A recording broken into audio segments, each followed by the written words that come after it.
Então, Romanos, capítulo 4, versículo 1 a 8, nós vamos ler e depois eu venho comentando com vocês, tá? Então, vamos lá. Portanto, que diremos ter alcançado Abraão, nosso antepassado, segundo a carne? Se de fato Abraão foi justificado pelas obras, ele tem do que se gloriar, mas não diante de Deus. Que diz a Escritura? Abraão creu em Deus, e isso lhe foi atribuído, imputado como justiça. Ora, o salário do homem que trabalha não é considerado como favor, mas como dívida. No entanto, ao que não trabalha, mas crê naquele que justifica o ímpio, a sua fé é atribuída como justiça.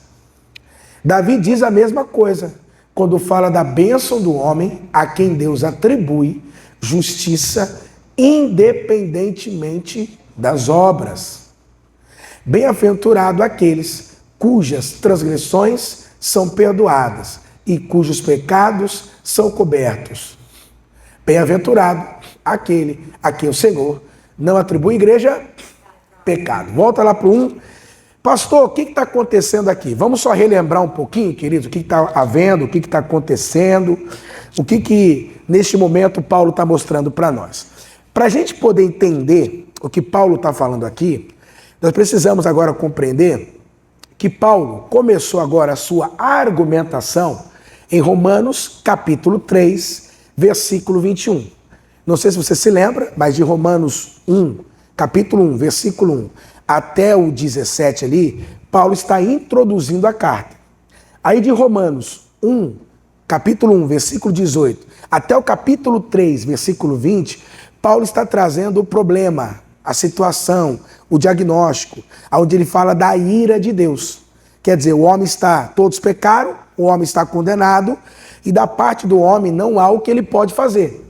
Aí o que ele faz então? A partir agora do capítulo 3, versículo 21, Paulo começa a nos dar a solução do problema, mostrando para nós o seguinte, olha, o único meio de justificação, de salvação, é a justificação pela fé. Não tem outro modelo ou outra maneira de você ser uma pessoa que se qualifique para que Deus possa te aceitar. Então o que Paulo começa? Do 3, capítulo 3, versículo 21 ao 31, ele apresenta a doutrina da justificação. Terminando o capítulo 3, que foi semana passada, nós entramos agora no capítulo 4. E o que Paulo está fazendo? Ele continua trazendo mais argumentação para sustentar aquilo que ele começou no versículo 21 do capítulo anterior, que é o quê? Deus salva aqueles que foram justificados pelo quê, irmãos? Pela fé. E aí, o que acontece aqui agora? Paulo começa a trazer alguns argumentos para tentar provar, para provar aquilo que ele está falando. E ele começa como, queridos? Trazendo dois personagens que são personagens que se destacam no Antigo Testamento. Quais são esses dois personagens? O primeiro está ali, ó, Abraão. Esse é o primeiro personagem que Paulo vai trazer para provar o que ele está falando. E qual é o segundo personagem? Versículo 6, obreiro Paulo. Davi é o segundo personagem. Então, olha que interessante. Para ele provar que as pessoas são, de fato, justificadas pela fé, ele vai trazer dois personagens para comprovar isso. Para mostrar aqui, ó, esses dois aqui, que vocês tanto conhecem, eles também foram, assim, justificados pela fé. Então é interessante que quando ele começa a argumentar, ele pega logo quem, irmãos? Primeiro, o Abraão. Quem é o Abraão, queridos? É o patriarca, é o fundador da nação, é o pai dos judeus. Então ele começa trazendo, logo assim, evocando quem? Que figura? A figura máxima, Abraão, o nosso pai, como eles colocam ali, ó, segundo a carne, é o nosso pai. É o nosso antepassado que começou tudo isso. É o grande Abraão, o pai da fé. E aí qual é o outro personagem? Verso 6, obreiro Paulo. Quem é outro? O Davi, irmãos. Quem é Davi, irmãos? É o maior rei de Israel. É a grande referência em Israel. É o homem que é segundo o quê? Coração de Deus. Então o que ele faz? Ele pega logo esses dois para mostrar para nós o seguinte: ei, a justificação é pela fé. Ou seja, não é por obras, mas é pelo quê? É pela fé. Olha para esses dois exemplos. Olha o Abraão e olha quem? Davi. Olha esses dois homens. Como é que você acha que esses dois homens foram justificados? Como é que você acha que esses dois homens foram salvos? É isso que está mostrando. Ué, você acha que eles foram salvos como? Pelas obras? Vocês acham que é assim que eles foram salvos? Então, neste momento, o apóstolo Paulo apresenta esses dois personagens, que são figuras assim, né, dentro da história dos judeus, que tem uma prominência muito grande e que vai servir de base para aquilo que Paulo começou no capítulo 3, versículo 21, que a justificação é pelo quê, irmãos? É pela fé. É assim que a justificação ela acontece. E aí o que nós podemos observar em Abraão? Verso 2, obreiro Paulo, vamos seguir em verso 2. O que a gente pode observar aí em Abraão? Olha que coisa interessante, queridos. Se de fato Abraão foi justificado pelas obras, ele tem do que o quê? Do que se gloriar. Só que o seguinte, mas não diante de Deus. Ué, se Abraão foi um homem que Deus o justifica, que Deus o livra da condenação pelas obras, ou seja, por aquilo que ele faz, por aquilo que ele fez, ele até tem do que se gloriar. Mas não diante de quem? Quer dizer, ele vai se gloriar. Eu sou demais. Eu sou um homem santo. Eu sou um homem justo. Também, né, irmão? Sabe como é que é? Eu obedeci, né? É isso que ele está falando ali. Ele tinha até do que se gloriar, com razão, com razão. E aí o verso 3, o que ele vai dizer mais para nós, obreiro Paulo? Que diz as escrituras? Que Abraão o quê? Creu em Deus, e isso lhe foi o quê, irmãos? Atribuído com o quê, queridos? Com justiça. Então é interessante, porque ele está mostrando para nós a maneira como é que Abraão foi justificado. E ele está dizendo, é da mesma maneira como eu estou apresentando aqui para vocês, falando da justificação pela fé. E aí o que ele vai dizer para nós então, queridos? A maneira como nós somos justificados hoje é a mesma maneira como Abraão foi justificado. Por quê? Olha só, alguns poderiam dizer, tá, você está falando aí que nós somos justificados pela fé. E como é que fica Abraão? Como é que Abraão foi justificado? Tá, você está dizendo que nós somos livres da condenação quando cremos em Cristo Jesus. Tá, e o que você fala de Davi? Como é que Davi foi justificado então? E aí ele está falando, olha, o método, o modelo segue. E aí que é interessante. Porque, queridos, quando ele pega Abraão, é interessante, porque os judeus, quando olham para Abraão, eles acham que Abraão é um homem perfeito. Eles acham que Abraão é um homem, olha, não tem uma falha. Sabe de nada, né, inocente? Por quê? Porque quando você pega a história de Abraão, deixa eu te perguntar, Abraão foi perfeito nas suas ações, na sua conduta? É por isso que ele traz Abraão para dizer o seguinte, olha, tudo bem, é o pai da fé, mas o pai da fé foi um homem perfeito moralmente falando? Ele foi um homem que nunca teve falhas? Queridos, quando você olha para Abraão e você começa a ver a história dele, ele é chamado em Gênesis capítulo 12, é onde Abraão é chamado. No capítulo 13, o que a gente já vê? Deus falou para ele ficar onde ele tinha que ficar. Aí ele decide descer para o Egito. Mas quem mandou ele descer para o Egito? Não foi Deus. Ele foi por conta própria. Ele foi para lá. Por quê? Estava vindo uma crise. Ficou com medo, irmão, de passar fome. Vou descer para o Egito, porque o Egito seria uma espécie dos Estados Unidos da época, para você entender, uma grande potência. Quando ele chega no Egito, o que ele fala para a mulher dele? Olha, é o seguinte, você é muito bonita, você é muito linda, vão querer me matar para ficar com você. Vamos fazer o seguinte, vamos combinar que nós somos irmãos? Eu sou seu irmão e você é minha irmã. Engraçado que ela topa, é isso que eu fico pressionando. Ele tem umas ideias, irmãos, né? Ele tem umas ideias e ela topa, ela concorda e ela vira para ele e fala o quê? Tá bom, nós somos irmãos. E aí o que acontece? A Bíblia fala que realmente o faraó olha ela, fica babando por ela, e fala, vou trazer ela para o meu harém. Vou trazer mais uma agora aí para o meu harém. E o que ele faz? Ô Abraão, ufa, graças a Deus não me mataram. O texto vai dizer para nós que o homem não fez nada com a Sara. Por quê? Porque Deus interviu. Em um sonho, Deus aparece para o faraó e fala, você está maluco? O que você está fazendo com a mulher do meu servo? E o que ele fala? Mas eu não sabia de nada. Ele falou que é a irmã dele. Agora o senhor vai me culpar por algo que eu não sabia? Correto, é verdade o que você está falando. Mas não toca nela, que se tocar nela você vai ver.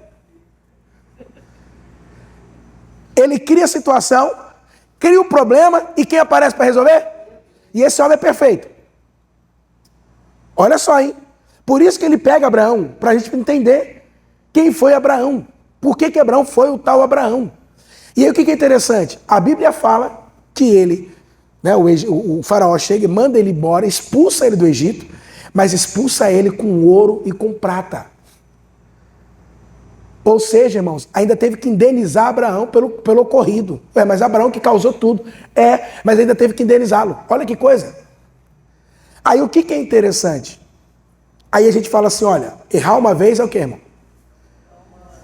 E duas. Quando você vai ver lá na frente, acontece a mesma coisa. Só que agora é com os amalequitas, o Amaleque. Quando ele chega na terra, ele fala assim, para a mulher dele, de novo, ó, eles vão querer me matar aqui. Vamos dizer que nós somos irmãos? A mesma situação. De novo. Não, porque se é uma vez, irmão, você fala, tudo bem, não é verdade? Tudo bem. Mas de novo, irmãos, ele fala para ela a segunda vez. E ela faz o quê? Tá certo, eu concordo contigo. Não, ela não podia falar, você tá maluco, homem? Que ela veio lá, olha a situação que já aconteceu. Não, tudo bem, eu concordo contigo. O que aconteceu? De novo. O Amaleque veio, pega ela e leva para o harém dele. Quando é a noite, ele está sonhando. Quem que aparece no sonho? E aí agora a coisa mais pesada, que Deus fala assim para ele assim, ó, não toque na mulher do meu servo, porque Abraão é profeta. A primeira vez que a palavra profeta aparece na Bíblia nesse momento, quando Deus fala para ele, Abraão é o quê? Profeta. Desse jeito, não toca nela, devolve. E tem mais, pede para Abraão orar para que as suas mulheres voltem a gerar filho. Por quê? Porque ele é profeta. Aí o texto diz que ele devolve a mulher, pede para Abraão orar, e Abraão ora, as mulheres voltam a ter filhos, a engravidar, porque ali tinha interrompido, né, o ciclo ali da madre, então para não abrir a madre, então volta-se a abrir a madre, e aí ele faz uma aliança com Abraão a partir daquele momento. Mas o que é interessante? O homem erra quantas vezes? 2 vezes. Será que realmente nós podemos considerá-lo alguém, irmãos, perfeito? Hein? Alguém que é realmente santo? Dentro das conotações daquilo que a gente entende, dentro do padrão, né, do entendimento de santo. Nós podemos dizer que este homem, versículo 2 do Paulo, foi justificado pelas obras? Hein? Abraão foi justificado pelas obras? Abraão foi justificado por aquilo que ele fez, irmãos? Sim ou não? Tem como a gente afirmar isso? Sim ou não? Não tem como. Só pelo fato de eu contar essas 2 histórias para você, você já observa comigo que não há como esse homem ser justificado. Só que tem um porém. Quando você lê alguns escritos rabinos, é impressionante. Eles pegam textos ali de Abraão, aonde eles afirmam que Deus deu a lei a Abraão, de modo secreto, a lei de Moisés. Sabe aquela lei? Abraão foi o primeiro a estudar essa lei. Deus deu essa lei para ele e Abraão guardou a lei. Ele guardou a lei. Por isso Deus justificou ele. Para tentar dizer o seguinte, Abraão foi justificado pelas obras e não pela fé. Por aquilo que ele crê. Está dando para entender, queridos? Então, o primeiro exemplo que ele traz, se você examinar, ele está dizendo o seguinte, nunca que Abraão, nosso pai da fé, será o quê? Ou seria o quê? Justificado pelas obras, pelas suas ações. Nunca que isso aconteceria. Porque basta olhar para a vida dele e você vai ver que esse homem o quê? Mentiu. Deu para entender, queridos? Tem momentos na vida desse homem que ele duvida. Ele duvida. Quando você lê Gênesis capítulo 15 mesmo, quando ele fala assim, olha, é o seguinte, Deus, esse negócio aí que o Senhor prometeu de me dar um filho, cansei, tá? Não quero mais nada, não. Estou esperando, não está acontecendo nada. Faz o seguinte, o meu criado aqui, o meu mordomo, ele, o Damasceno, ele que vai assumir tudo as minhas posses. Deus falou, não, você não está entendendo. O filho vai nascer de você. Não é de criado nenhum, não. É de você que eu estou falando. Então você vê que esse homem o quê? Ele está o quê, irmãos? Duvidando. Quando não, ele tem um filho com quem? Com a escrava. Porque ele duvidou, irmão, que Deus poderia mesmo dar um filho para ele a partir da Sara, a estéril. Vocês estão entendendo o que eu estou dizendo? Então, quando você olha para essas duas figuras, é interessante porque o que Paulo quer fazer aqui, é desarmar qualquer argumento, principalmente dos judeus. Porque quando ele pega essas duas figuras, Abraão e Davi, peraí, aí o negócio já é diferente, né? Não é qualquer um que eu estou apresentando aqui para vocês. Mas o que eu estou trazendo é para vocês entenderem que da mesma forma como é hoje, é também no passado. Ou seja, não é nada novo o que eu estou trazendo para vocês. Amém, queridos? Não é nada novo. Nós só estamos o quê? Continuando no mesmo método que Deus utilizou no passado para justificar os seus servos. E aí que é interessante. Depois que ele pega Abraão, quem que ele traz? Obreu Paulo. Obreu Paulo, qual é a próxima figura? O segundo personagem, depois de Abraão, quem que ele pega? Quem que ele traz? Exemplo. Davi foi justificado, Obreu Paulo, por obra. Quando ele pega Davi, é para o quê, irmão? É para ir lá no fundo mesmo. Quem entendeu? Agora, irmão, agora é para escrachar, irmão. Agora é para escandalizar. Aí ele vira e fala o quê no 6? Vai lá, Obreu Paulo, põe no 6. E Davi? Tá, tudo bem, Abraão é Abraão, né, irmão? Abraão. Tá bom, e Davi? Você lembra de Davi? Quem lembra de Davi? Você lembra o que Davi fez? O grande Davi? Você lembra? É isso que eu estou falando. Primeiro, você não pode esquecer que Davi, irmãos, por mais que ele estava lutando em favor do povo de Deus, mas, irmão, matou uma pessoa, você é o quê? Você é assassino, irmão. Pastor, mas é autodefesa, ok, você pode ter o direito de se defender, mas matou, você é o quê? É um assassino, não tem jeito. Né? É a situação, né, Obreu Paulo? Olha como é que é. Agrava mais ainda. Então, queridos, então olha só que interessante. Esse homem, só para a gente começar, ele é um homem. Você se lembra que quando ele vai se apresentar a Golias, naquela situação, que ele chega onde está lá o exército de Israel, a situação de Golias, você lembra? Aí você lembra o que o irmão falou para ele? Davi, o que você está fazendo aqui, Davi? Davi, eu te conheço, Davi. Davi, você gosta de um sangue, cara. Você gosta de ver um sangue escorrendo, Davi. Você gosta. E ele está falando isso para um menino de 15, 16 anos, irmão. Para você ver como era esse Davi. Ele mesmo disse, eu matei um urso, eu matei um leão. Você tem noção do que Davi era, irmão? Você tem noção como esse sujeito, eu vou te falar, era ruim, irmão. Ele era ruim. E aí, não, estou te falando, ele era ruim. Por que ele era ruim? Quando ele ingressa, que daí ele vence o Golias, aí ele começa a ganhar fama. Só que aí, ele foi cobrar um dia Saul, falou, e aí? O senhor falou que eu ia casar com a tua filha, cadê? Que quem matasse o Golias ia casar com a tua filha. Ele falou, não, mas tem mais uma tarefa. Ah, é? Tem mais uma tarefa. Eu quero que você mate 100 homens e me traga o prepulso. Você entendeu o que era para levar, né? Ele levou 200.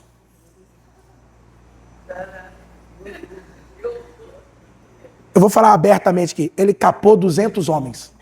O homem só pediu 100. Ele falou, você quer 100? Então tá bom, vou te levar mais. 200. Irmão, um sujeito desse, irmão.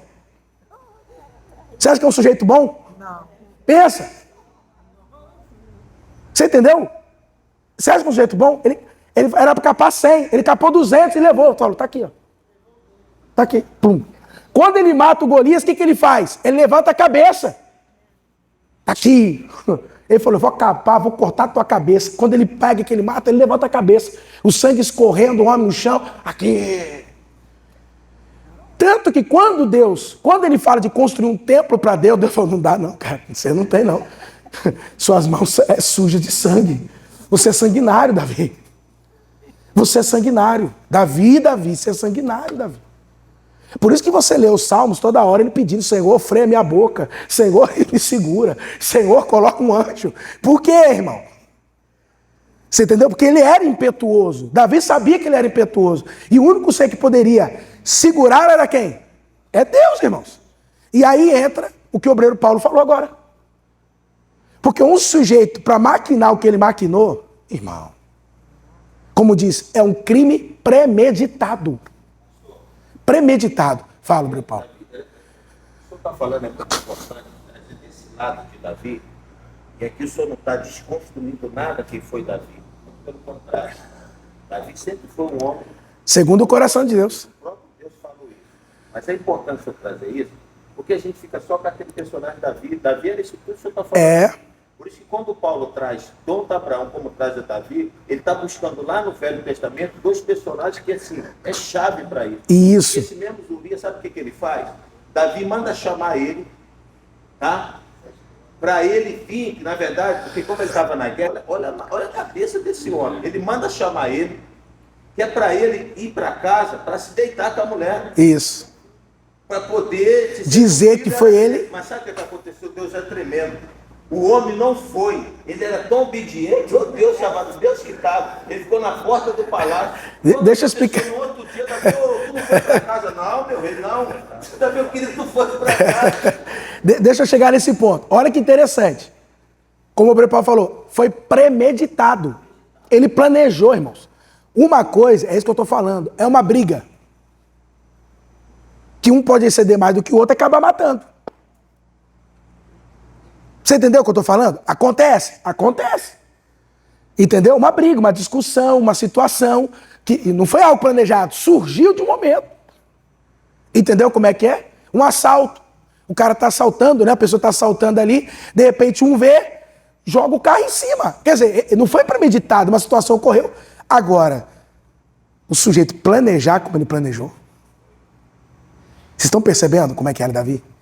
Então, como é que começa a situação? A Bíblia fala o seguinte, na época que os reis saíam para a guerra, Davi ficou em casa. Ficou em casa.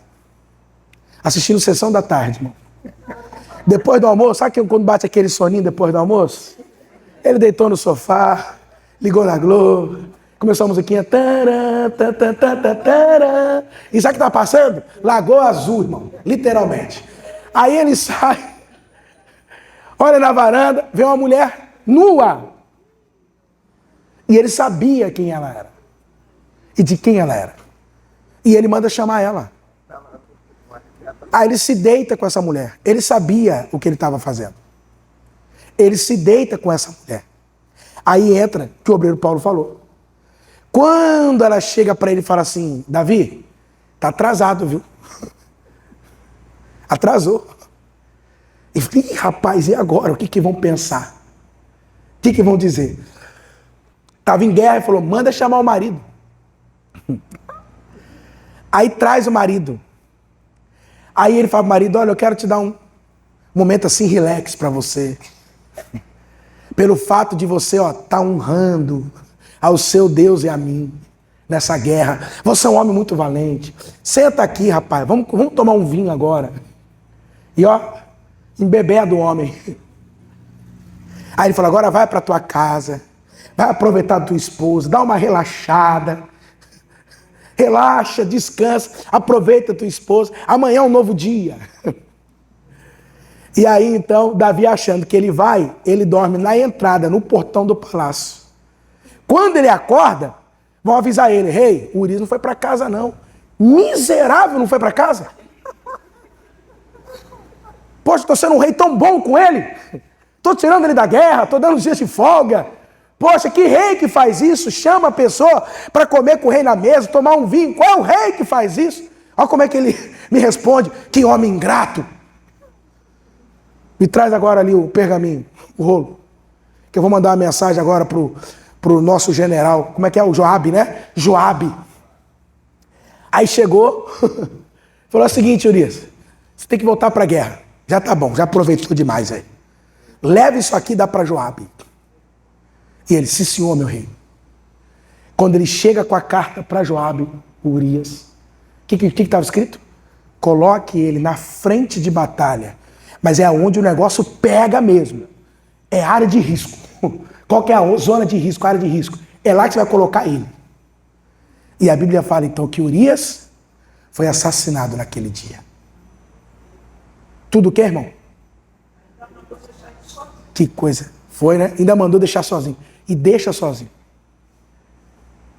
Quem é que fez isso, irmão? Davi. O homem segundo o quê? Você está percebendo esse lado dele? Você está percebendo o lado dele? Percebeu? E aí a Bíblia fala então que depois ele foi consolar a viúva. Tadinha, ficou viúva, né, irmão? E Davi consolou a viúva, a Batseba. Tadinha, perdeu o marido. Vem cá, minha filha, vem. Deixa eu te consolar. Vocês estão entendendo, irmão, o que aconteceu? E aí é isso que ele está falando. Ué, e você acha que esse homem foi justificado como? Depois disso tudo? Você acha que foi pelas obras? Não. Olha o que Davi diz. Davi diz as mesmas coisas quando fala da bênção do homem, sobre a bem-aventurança. A quem Deus atribui justiça, independente do quê? Porque ele está falando o seguinte, irmão, porque se dependesse das obras, irmão, eu sou o pior. Porque eu matei gente.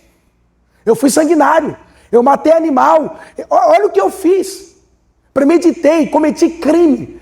Eu afrontei diretamente a lei do meu Deus.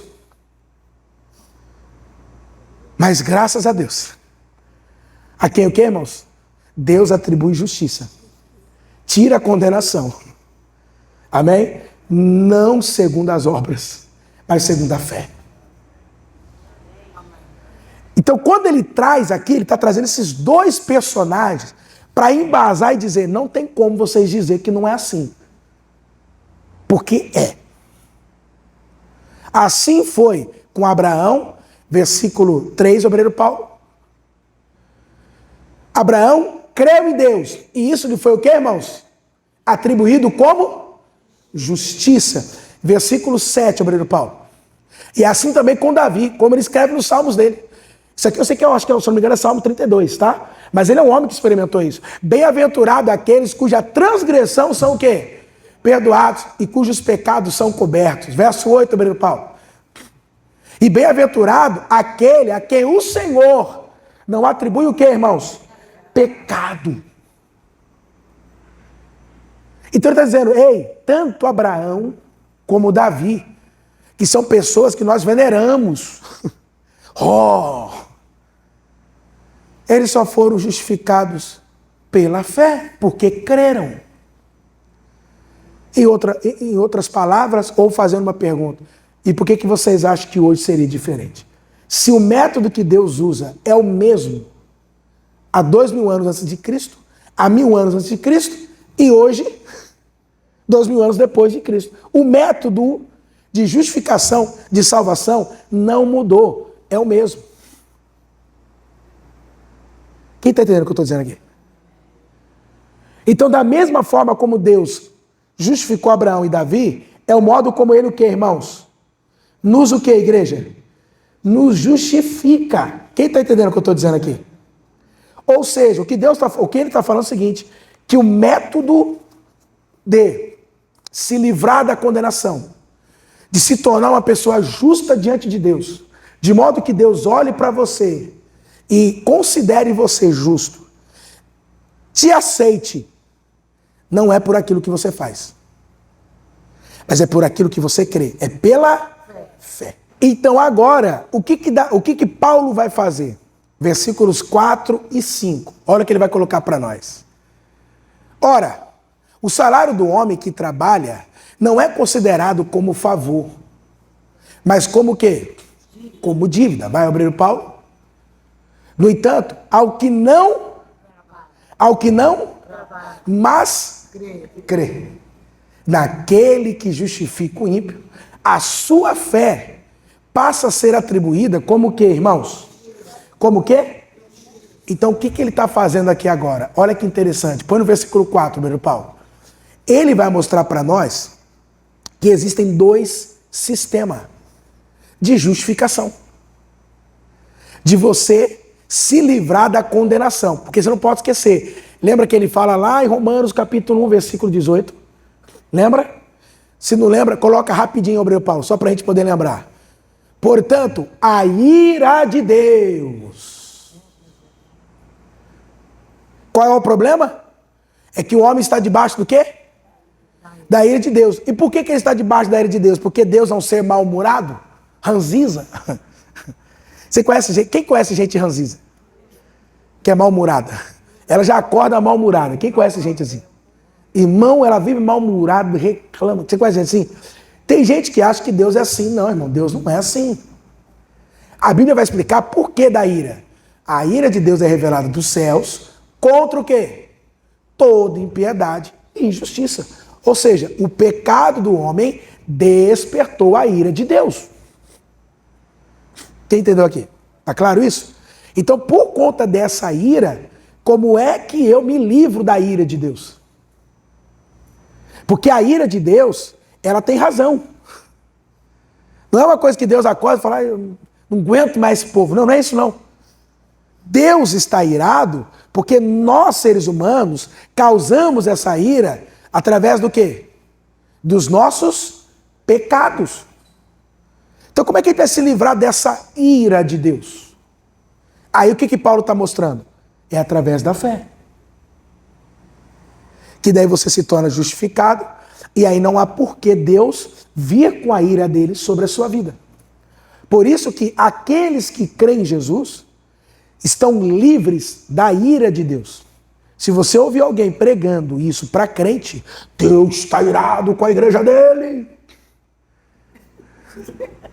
Você já ouviu essas pregações? Igreja do Senhor adúltera. Essa igreja, vocês vão ver a mão de Deus. Mentira. Deus não está irado com a igreja dele. Deus pode se entristecer, mas irá jamais. Deus pode ficar triste. Isso pode ser. Até porque Paulo fala, não entristeçais o Espírito Santo. Não entristeça. Agora, falar que Deus está nervoso, irado, irritado, isso é mentira. Por quê? Porque agora nós fomos o quê? Justificados. Ou seja, o pecado foi tirado de nós. Então por que Deus vai se irar se eu não tenho mais pecado? Entendeu agora? Por que Deus vai se irar se eu não carrego mais culpa? A ira é um efeito do pecado. Se ele me justificou, ou seja, me livrou do pecado, da condenação, Deus vai se irar comigo por quê agora? Só que para eu receber essa justificação e me livrar da ira, é através do quê? É das suas obras, é isso? Daquilo que você faz, da sua performance, é isso? Por isso então que Romanos 4,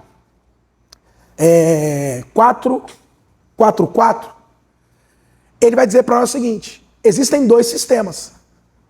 Existe o sistema que, digamos assim, é o sistema das obras, é a lei. Que é o homem tentando se livrar da condenação, da culpa, do pecado, através daquilo que ele faz. Através da performance. Através, da sua própria obediência. Através do seu esforço. Das suas ações. E se você observar, eu vou colocar desse modo para você entender. Na verdade, no mundo, só existe duas religiões. Entre aspas. Ou você vai pela religião das obras, entendeu? Toda religião no mundo, irmãos, é isso. Se você quer receber algo, você tem que o quê? Fazer. Então você faz para que você possa, então, receber, ser aceitável. Toda religião no mundo vai dizer que tudo depende do que você faça ou está fazendo. No caso das igrejas evangélicas, isso nós chamamos de legalismo. Que aí eles vão enfatizar o moralismo. Você tem que ter um padrão moral elevado para que aí então Deus possa o quê? Te justificar. É isso que ensinam. Então, irmão, você tem que fazer isso, viu?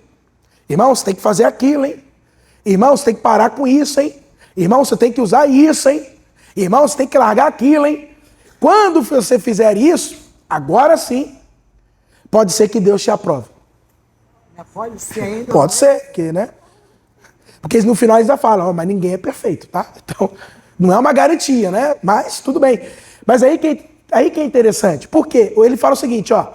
O salário do homem que trabalha não é considerado como o quê? Mas como dívida. Aí que está dizendo, esse sistema chamado obras, lei, ele vai te levar nisso aqui, ó. Porque, na verdade, quando você trabalha e chega o dia do pagamento, você não vai chegar lá no seu patrão e falar, ô patrão, ô patroa, como vocês são bonzinhos, muito obrigado. Eu sei que eu não merecia. Eu sei que eu não fiz por onde. A senhora é tão boa. É isso? Não, irmão. Eles não estão fazendo mais que a obrigação deles. Você trabalhou para isso, você prestou serviço e vai não pagar, não. Hein? E se não pagar? Você tem que fazer o quê, irmão? Para esse patrão, para essa patroa? Hã? Cadê? Cadê? Eu paguei, eu fiz por onde, cadê agora? Mas você sabia que tem gente que acha que é assim que funciona com Deus? Ô Deus, eu estou fazendo, hein? Estou aqui, hein? Estou jejuando, estou orando, parei de pecar, eu dizimo, eu oferto. E aí? Estou fazendo tudo certinho, não, meu Paulo? Tudo direitinho. Olha lá, estou firme agora. E aí? Cadê minha recompensa? Cadê o meu salário? Então ele está dizendo o seguinte, olha, o salário do homem que trabalha não é considerado como um favor, graça, mas isso é uma dívida. E tem muita gente que pensa isso. Que é como se Deus estivesse o quê? Devendo. E tem mais. Sai da igreja, vai embora e revoltado com Deus ainda. Decepcionada com Ele. Porque Deus não me honrou, Deus não me ouviu, Deus não me viu. Olha o espírito dessa pessoa. Mas por quê? Ela está entrando por esse sistema. Só que então, porém, quem de fato conseguiu alguma coisa nesse sistema? Tem alguém aí? Porque a Bíblia diz que todos o quê? Todos o quê? Pecaram. O que a Bíblia diz? Não há um justo sequer. Por esse sistema, irmãos, falta dizer o seguinte, se você conseguir por esse sistema, bom, hein? Deus vai passar a ser o seu devedor. Se você conseguir, rapaz, mas é possível? Aí ele está falando, nem Abraão conseguiu, nem Davi conseguiu, e vocês acham que vocês vão conseguir? Por isso, Paulo está dizendo, deixa eu apresentar o outro sistema. Qual é o outro sistema? Verso 5, abriu Paulo.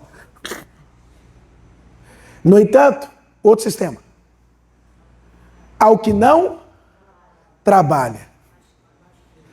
Sujeito meteu um atestado, sujeito faltou, chega atrasado, vai um dia, 2 dias, quer sair cedo, pede para ele ficar um pouco a mais, não fica, mas no dia 5 ele está lá, para receber o salário dele.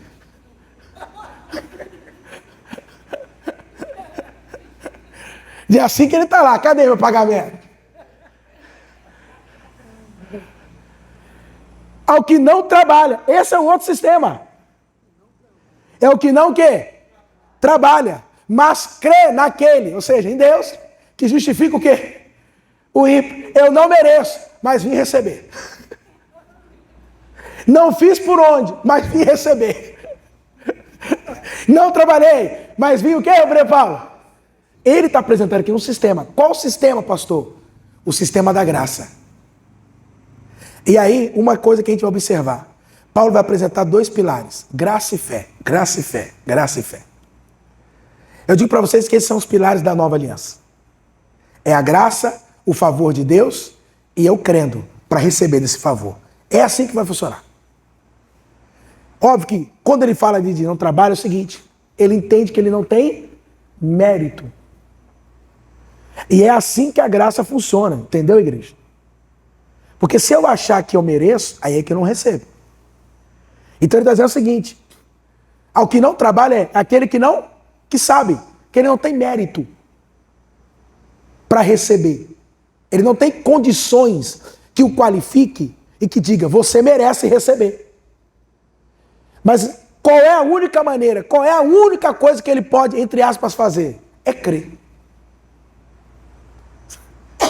É a única coisa que ele pode fazer, é confiar.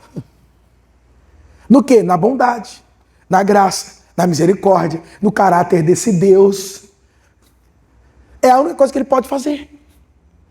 E aí ele está mostrando, esses homens, diante de tudo que nós ouvimos aqui, que eu falei para vocês do que eles fizeram, como eles foram justificados? Porque eles creram. E aí está o ponto, ó. Naquele que o quê, irmãos?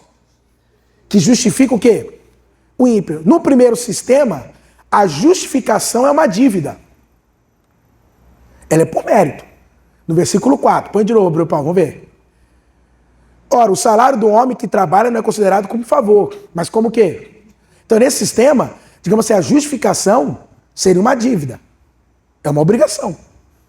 Mas, e no sistema da graça, que é o que ele está apresentando? Versículo 5, obreiro Paulo. É um dom, é um presente, é uma dádiva, é de graça.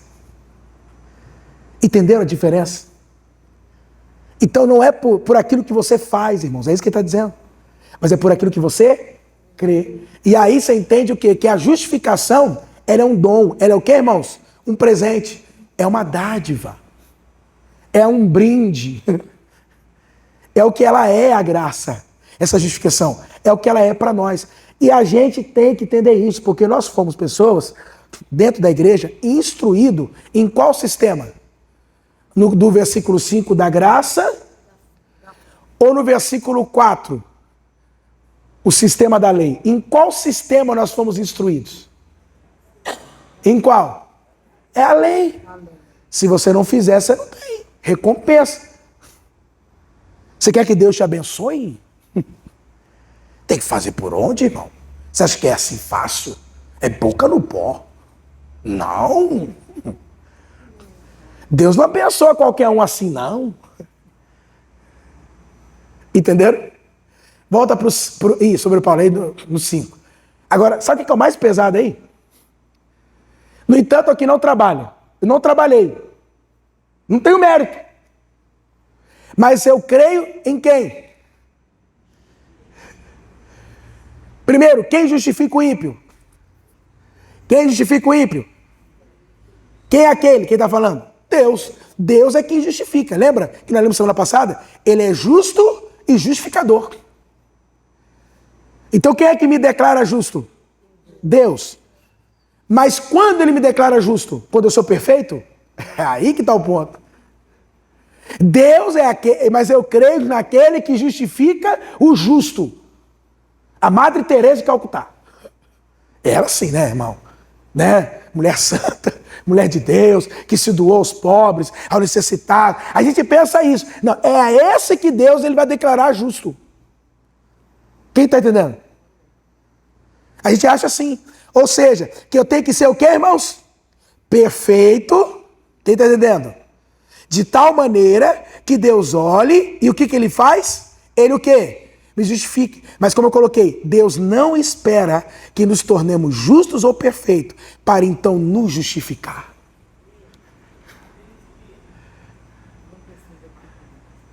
Foi o que eu falei para o irmão Alceni. Irmão Alceni, naquela sexta-feira. Você está parecendo aquela pessoa que primeiro está precisando tomar um banho, só que primeiro só quer se limpar para depois tomar o banho. O senhor está sujo. O senhor precisa do banho, mas primeiro quer se limpar para depois entrar no banho. Aí o que eu falei para o senhor? Entra no banho logo, Jesus é o banho. Amém, glória a Deus. Ele é o justifica o ímpio. Quer dizer, primeiro eu quero tentar me tornar justo para que então ele me justifique. Não é assim o sistema da graça. Ele nos justifica enquanto ainda somos imperfeitos, falhos, pecadores. É assim que ele faz. Quanto estão entendendo? Por isso, irmãos, a justiça de Deus, ela não se baseia em mérito, ou quem tem mérito. Ou seja, a justiça de Deus é para quem não merece. Por isso que eu falo, a bênção é para quem não merece. Quem quer ser abençoado aqui? A bênção é para quem não merece. Você não merece? Você está qualificado a receber da bênção. Mereço sim. Mas se você achar que você merece pelas suas obras, pronto. Você não recebe. Entendeu? Então eu chego diante de Deus e falo, Deus, eu não mereço não. Eu não tenho méritos para ser abençoado. Mas como eu sei que o Senhor é bom, como eu sei que o Senhor justifica o ímpio, então eu sei que eu também posso ser abençoado. Porque a bênção é para quem não merece. Estão entendendo? Porque esse está o problema. Muitos dentro da igreja estão tentando fazer por merecer. Quem entendeu agora? Estou tentando para Deus me abençoar. E ele está mostrando para nós que, na verdade, a forma é diferente. Se você acha que pelo aquilo que você está fazendo, você é merecedor de ser abençoado, logo você não recebe a bênção. A coisa é invertida. Quem está entendendo o que eu estou dizendo aqui? É o que Paulo está mostrando ali. Amém, queridos? Amém, amados? E aí ele diz, a sua fé é atribuída como o quê? Como justiça. Ou seja, a fé não é uma obra. Não é. Não é um meio onde, eu tenho fé e eu mereço receber. Não, não é isso. O que ele está mostrando para nós ali, e aí que você tem que entender. O que é a fé, pastor? A fé é um instrumento de apropriação. O que é a fé, irmãos? A fé nada mais é do que você aqui, estender as mãos. O que um pedinte faz? Ele pede. E como é que ele faz para pegar o que ele pediu? Ele merece? Ele fez por onde? Ele vai contar com o quê? Com a benevolência da pessoa. Se a pessoa quiser dar, ele vai receber. Se não quiser, irmão, não vai. E não tem por que ele brigar, né? Apesar que hoje em dia tem um pessoalzinho que eu vou te falar, né, irmão? Acha que a gente é obrigado, né? É pelo amor de Deus, né? Mas tudo bem. Mas tem uns sujeitinhos assim, né? Mas é o seguinte, ele só tem que fazer assim, estende as mãos para pegar. A fé faz isso. O que é a fé? É um instrumento de apropriação. Você estende as mãos e pega. Por isso está dizendo que através da fé, ele é o quê? Justificado. A fé se torna isso, amém, queridos? Então, quando eu creio, Senhor... Poderia dizer como merecedor também? Do quê? A sua fé é atribuída. É atribuída como justiça, amém? É que se eu falar merecedor, eu posso cair lá atrás. Então, a base é essa. É porque, na verdade, quem que é merecedor de toda a honra e toda a glória? Essa é a finalidade. Por que eu sou abençoado? Confundir sobre o Paulo. Por que eu sou abençoado? A glória dele. Entendeu? Por que eu sou justificado? Tudo é ele. Entendeu? Tudo é por causa de quem? Por causa de Jesus. Percebeu como é que é? É tudo por causa dele. Então, na verdade, Jesus é aquele que merece toda honra e toda glória. Mas como ele é bom, ele me abençoa, mesmo eu não merecendo. Ele me justifica, mesmo eu não tendo trabalhado para isso. Como estão entendendo, igreja? É isso, a justificação é isso. Entendeu? Então é óbvio que ele tá confrontando aqui diretamente o que, pastor? A lei do mérito, meritocracia. E aí, irmãos, é uma coisa interessante. Por quê?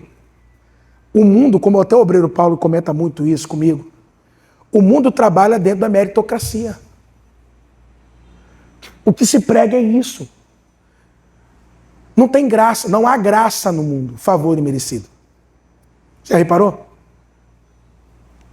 O mundo trabalha assim, relacionamentos trabalham assim. Com base no quê? Em mérito. Com base no mérito, já percebeu? Com base nisso. E aí você notou que a gente vive como se as pessoas devessem algo para nós? Eu faço tanto nessa casa, e esse homem não me reconhece. Será que ele não enxerga os meus méritos? Eu trabalho tanto. Olha como eu me dou. Saio de casa. Será que ela não me reconhece? Esses meus filhos não reconhecem o que eu faço ao mérito. Olha o meu trabalho, o meu esforço. Eles não me reconhecem. A minha mãe não reconhece o que eu tenho feito, o que eu tenho tentado. O mundo vive assim. Com base nisso. Mas se a gente vivesse assim, ninguém merece nada. Até porque não há um justo sequer. Todos pecaram. Quem está entendendo o que eu estou dizendo, irmão? Você acha que mudaria as coisas ou não? Se vivemos com base na graça, quem está entendendo? O mundo vive assim, nessa opressão, nessa escravidão da meritocracia. Tem que fazer por onde? Tem que fazer por onde? Esse sistema é o sistema do mundo. Enraizado. É mérito. Mérito. Tem que fazer o quê?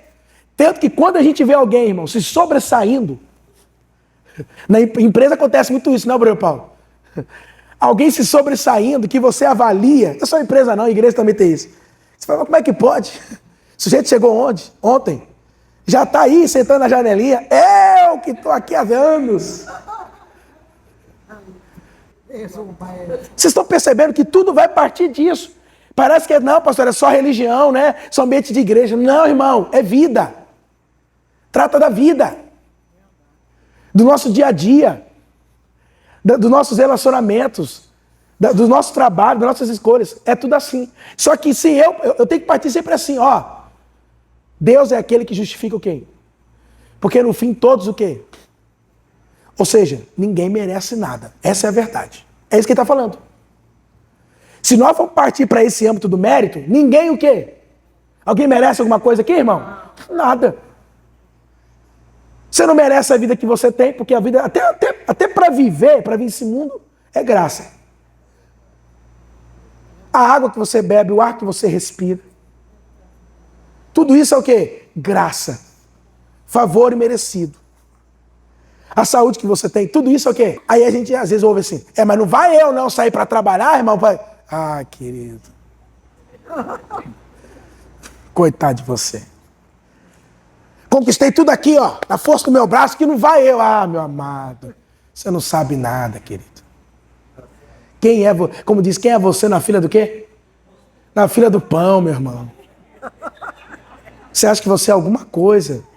Se não fosse a graça, o amor de Deus, se não fosse a bondade dele, onde nós estaríamos hoje?